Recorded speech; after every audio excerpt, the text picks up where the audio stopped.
الله سبحانه وتعالى موږ ویل چې سورې نحل موږ شروع کړی دی. په سورې نحل کې الله سبحانه وتعالى پر توحید باندې نقلي دلیل بیان کړی و، بیا پر توحید باندې عقلي دلیل څه کړي وو؟ بیان کړي وو. نقلي دلیل دا و چې څومره انبیا علیهم السلام چې په مختلف خطو کې، په مختلف زبانو کې، په مختلف علاقو کې، په مختلفو ژبو سره دی راغلي وو، هر سړي د الله سبحانه وتعالى د وحدانیت څه کړې ده؟ خبره کړې ده. او بل خبره د قرآن حکیم د واقعات څخه دا بیانېږي چې هر چا د توحید مخالفت کړی دی، الله سبحانه وتعالی هغه غرق کړي دی، الله یې څه کړي دي؟ برباد کړي دي. دا نقلي یو هیسټوریکل تاریخي څه دی؟ دلیل دی پر توحید باندې. د سورې نحل په 2 آیت کې الله سبحانه وتعالی څه کړي دي؟ بیان کړي دي. بیا الله سبحانه وتعالی پر توحید باندې عقلي دلایل بیان کړي وو. د عقلي دلایل وروسته الله سبحانه وتعالی جمله معترضه ذکر کړې چې وعلى الله قصد السبیل ومنها جائر، چې د هدایت لار هغه د الله سبحانه وتعالی لار ده، او دا هدایت لارې چې کومې لارې تللي دي هغه ګردې کږې لارې دي. اوس بیا الله سبحانه وتعالی دا اوس ایتو کې پر توحید باندې عقلي دلایل څه کوي؟ هغه بیانوي. عقلي دلایل دا دي چې څومره نعمتونه دي، څومره اسایشونه دي، دا د دې ګردو څیره، د دې ګردو مالک هغه د الله سبحانه وتعالی څه دی؟ ذات دی. انسان ته څومره نعمتونه څه دي؟ ورمیسره دي.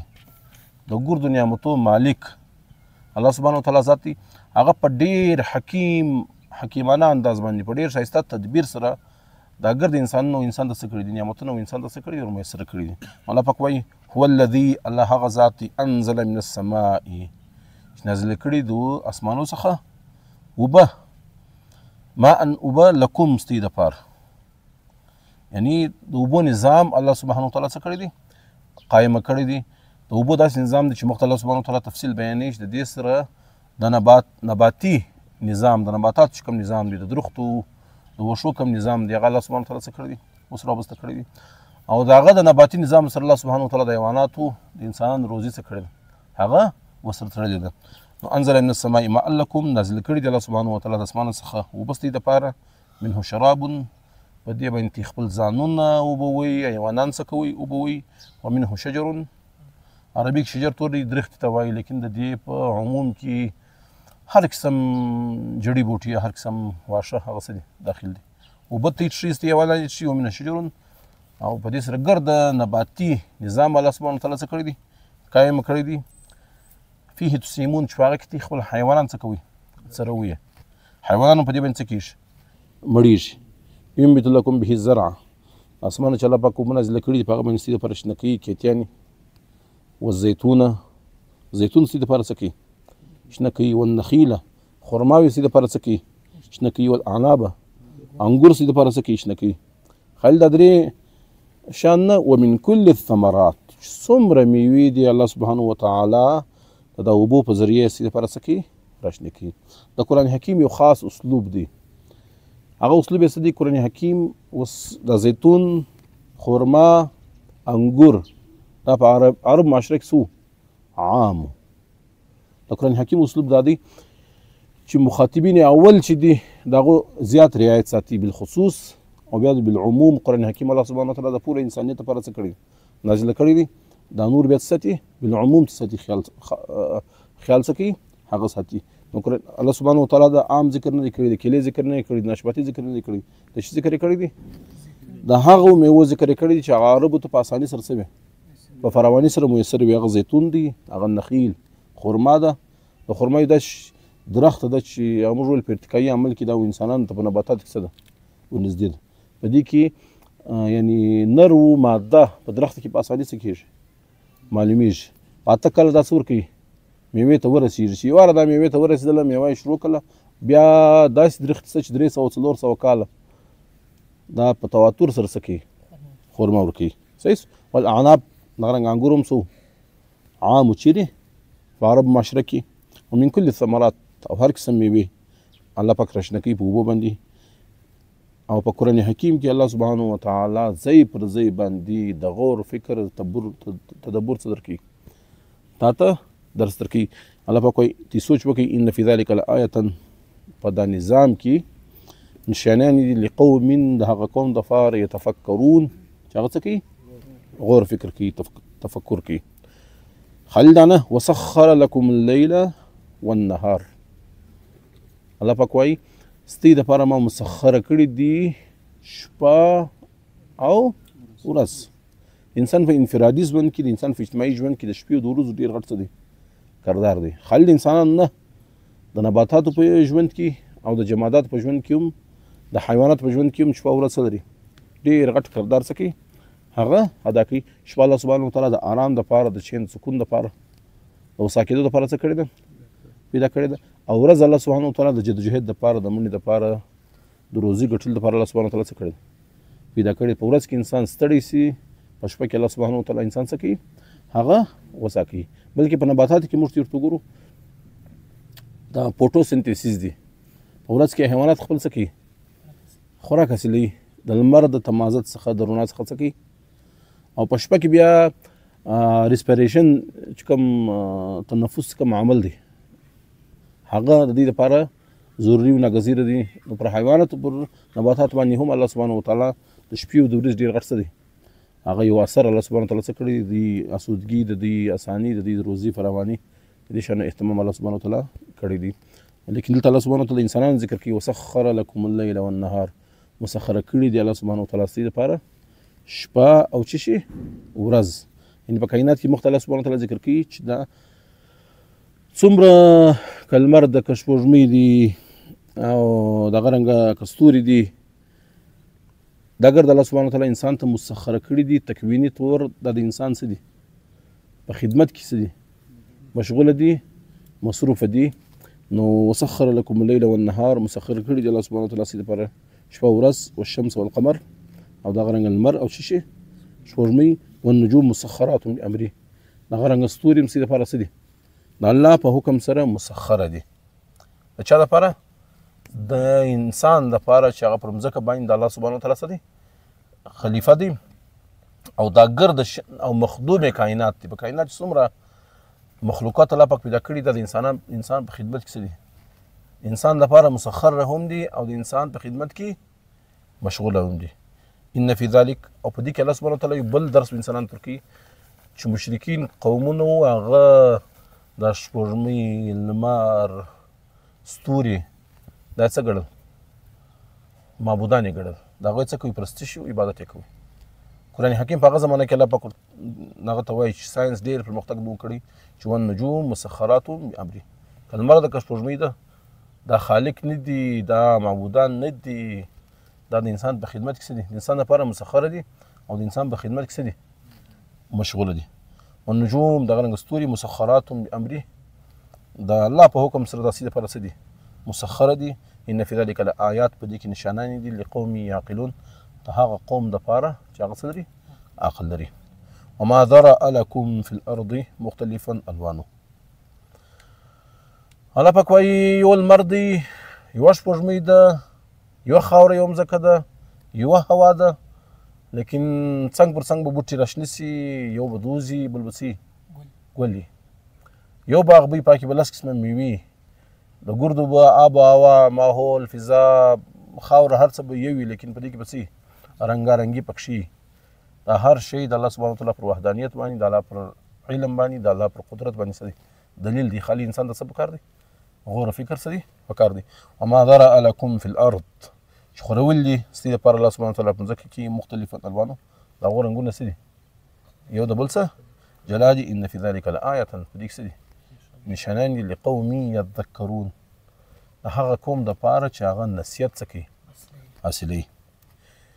وهو الذي سخر البحر لتأكل منه لحما طريا، خالي په اسمانونو کې د بارانو نظام، سپوږمۍ، لمر، ستوري ستاسو لپاره نه دي مسخر کړي.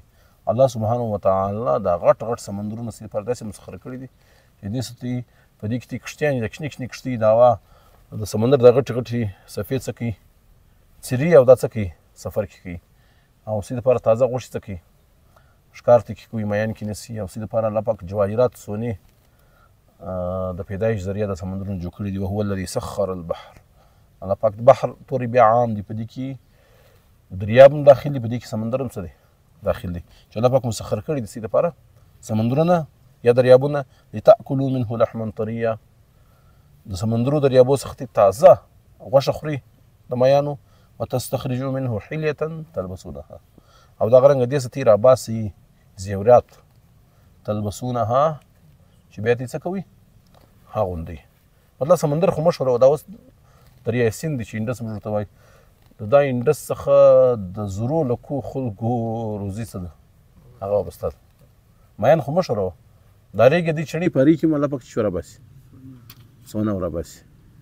د ریګې څه سره روانه ده سونه راوځي په زرو لکو خاندانونه چې د دریای سیند پر کناره باندې دي پراته دي هغه په دې باندې دي آباد دي. وتستخرجوا منه حلیة په سمندرو کې به څه سونه پرته وي خالي په دریای سیند څه دونه سونه راوځي. وتستخرجوا منه حلیة راوځي دپاره په دې کې څه شي زیورات تلبسونها چې دې څه کوي اغوندي. حالانکه زیورات هغه زنانې اغوندي لیکن زنانې چې زیور اغوندي چا دپاره اغوندي د خاوند دپاره اغوندي او بلکې خاوند دا زنانې څه کوی شي پر زیب و زینت باندې مجبوره کوی شي. زیور ښایست اختیارول د کور د خاوند دپاره دا څه دی د خاوند حق دی. د هغوی الله سبحانه وتعالی وتستخرجوا منه حلیة تې راباسي چې شي زیورات تلبسونها چې څه کوي اغوندي یا ستې زنانې ستې دپاره څه کوي اغوندي. وترى الفلك مواخر فيه الله پاک وایي ته وینې د کښتیانې مواخر فيه چې هغه څه کوي پرې کوي د سمندر لهرونه او څه کوي سفر پر کوي. ولتبتغوا من فضله او چې تی تلاش کی په دا سمندرو کې د الله سبحانه وتعالی فضل او سمندر کې څه وکړي تجارت وکړي غټ څه غټ څه وکړي تجارت وکړي د الله فضل څه کوي تلاش کی. دې دا ښکاره کېږي چې تجارت په شریعت څه لري ډېر زیات فضیلت لري.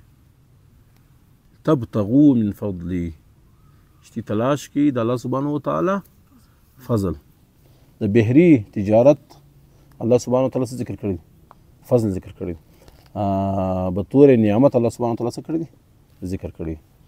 نو د قرآن حکیم نصوص ته موږ ته وګورو هغه د دنیا چې الله پاک جایزه لذتونه او انسانانو څه کړي ورکړي دي د دې څخه ته راګرځئ نه بطور نعمت الله سبحانه وتعالی دا څه کوي بطور احسان او بطور نعمت دغه څه کوي ذکر کوي.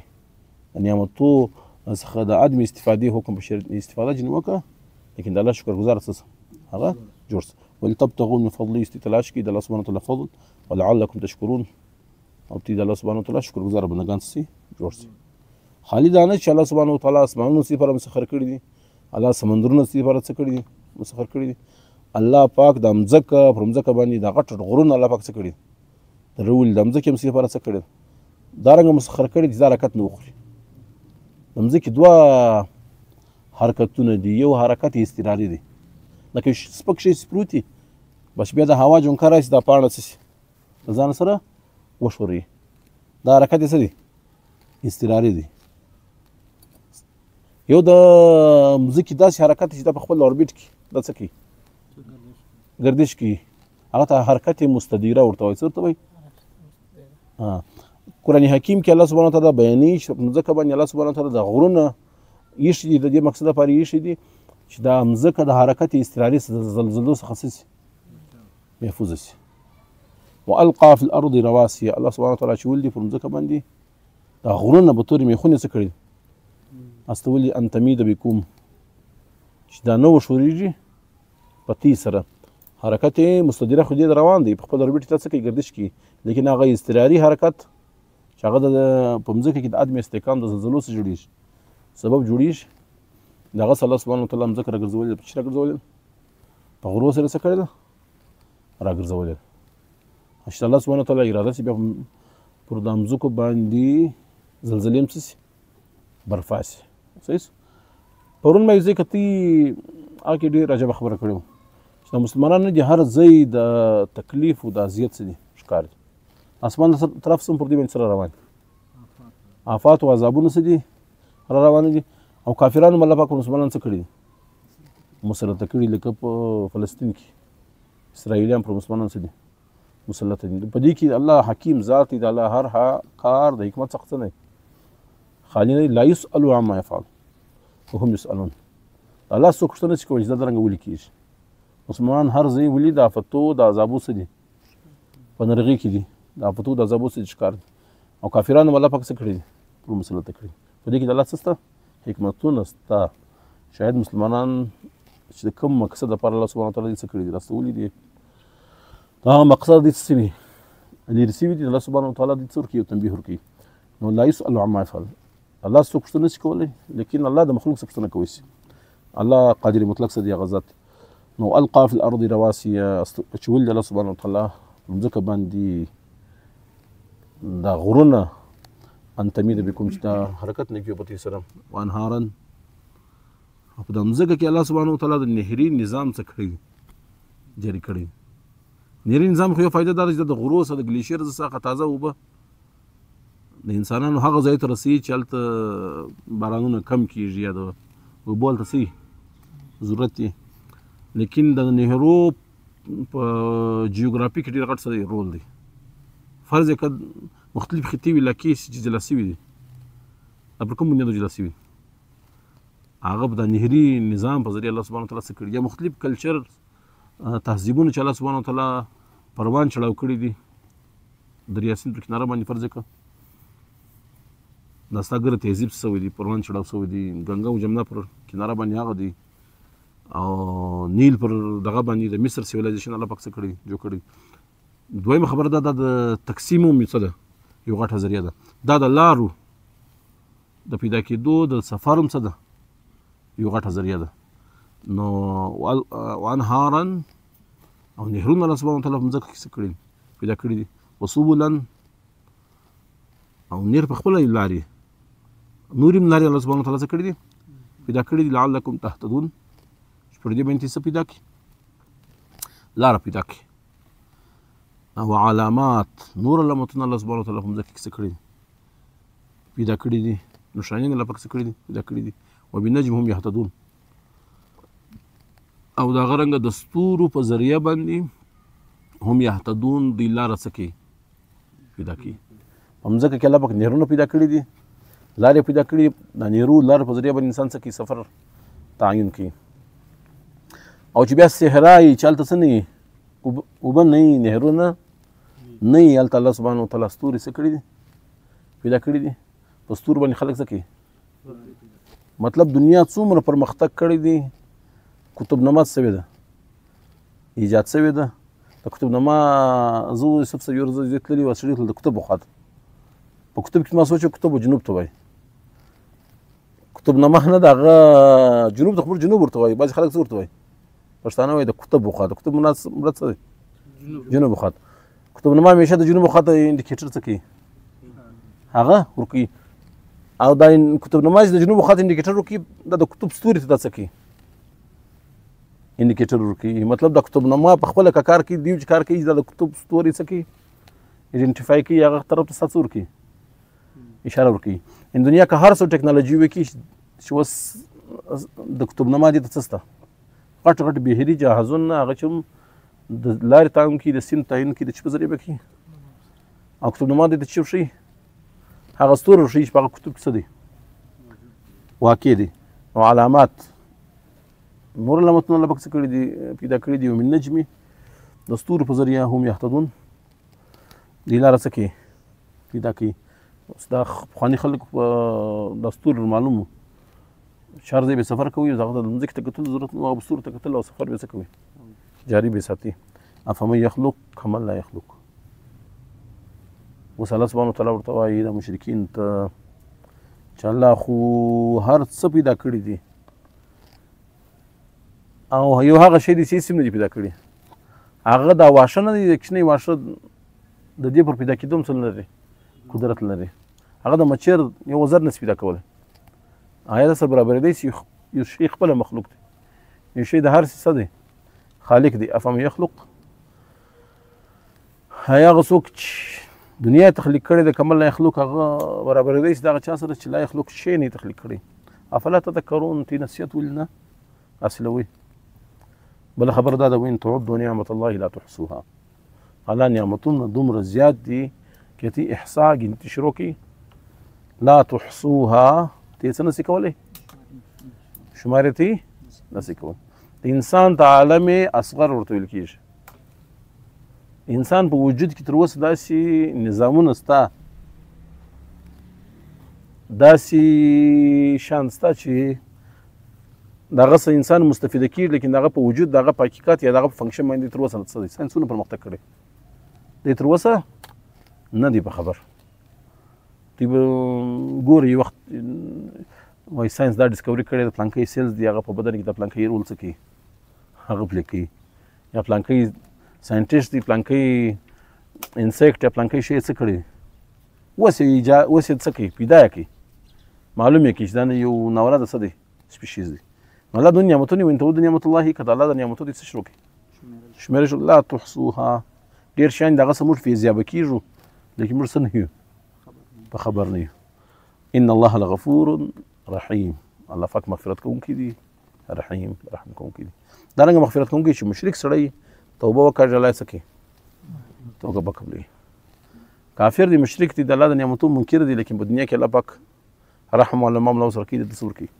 نعمتونه ورکوي والله یعلم ما تسرون وما تعلنون الله په دا خبر دی چې کوم شی تی پټوي یا کوم شی تی څه کوي ښکاره کوي والذین یدعون من دون الله لا یخلقون شیئا الله ما سوای د مخلوقات یې راغواړي پرستش یې کوي مدد یې غواړي لا یخلقون شیئا د یو شی نسي پیدا کولی وهم یخلقون او دوی خپله څه شوي پیدا شوي دي اموات دا مړه دي غیر احیا دا ژوندي نه دي که مورتي د بت وي مانګې څه ژوند شته نه که یو پیر بزرګ دی دا به څه کېږي که و ژوندی یم دا به څه کېږي مړ کېږي به پر دې به مرګ څه کېږي تاریخ کېږي اموات مړه دي غیر احیا دا ژوندي نه دي وما یشعرون ایان یبعثون او په دا هم دي خبر چې قیامت کله واقع کېږي بل ته موږ کله څه کېږو به را ژوندي کېږو الله تعالی دې ماته او تاسو ټول ته پر دا ویلو اورېدلو عمل توفیق نصیب